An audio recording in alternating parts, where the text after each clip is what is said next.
First of all, who guy don't like my English video, then skip the video. Today I am sharing a different very unique blog. With this blog, হাজারো বলার আবেগের স্মৃতি এবং দুঃখের কাহিনী the সরো কাহিনী is mishares with this blog. And if I প্রথমে clear করি the reason, this is পোলাগো টুনটুনি কাটানের blog. If you don't understand the টুনটুনি, you are the Feresta of the Bangladesh, of the India, of the পুরা Bangla in the world. And I want to very thanks and many thanks to Labib bro. The not only Labib bro but also যারা এরকম সুন্দর comment করেন in my comment box, তাদেরকে lot of হাগার গাধা ফুলের শুভেচ্ছা, মানে the শুভেচ্ছাইং. Now point is coming to our village and this is my বাগিনার সুন্নতে খাতনার অনুষ্ঠান. And there are lot of জিনিস এই জায়গায় রান্না করা হয়েছে like মুরগির roast, the roast of মুরগি. There are also some গরুর গোশত, the beef of meat, and there are also লাল দই with ছোট cup. But this is the not point. The point is everyone is খাইতাছেন, মানে the eating, but I am querying video. When this video there is no share will be খালি. That's why না খায়া আমার একটা বেরি দায়িত্ব দিয়ে দিয়েছে, বড় দায়িত্ব, the টেহার দায়িত্ব. And I am very lot of setting that why I am here to be মানে না খায়া বই রইছি,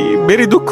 And after this happen and there is no person will be available to eat without me. মানে আমি ছাড়া সবাই খেয়ে লাইছে, আমি একবার তো লাস্টে the last one I am ব্যক্তি that I am not খাই. And খাইতে গেলে সাইডটা বেজে গেছে, the no one is available to counting and the every খাওন is ঠান্ডা হয়ে, মানে কি কইতাম আর বাংলাদেশ. And the গরুর মিট is একদম বয়া যায় and not বেশি একটা মজা লাগে, কারণ গরম সবাই মজা লাগে. তাই দুঃখে না খাইতে আর মানে I don't eat that much because this is not the food that I like to eat. তা বেশি না, প্রায় 1 কেজির মতো গরুর গোশত খাইছি.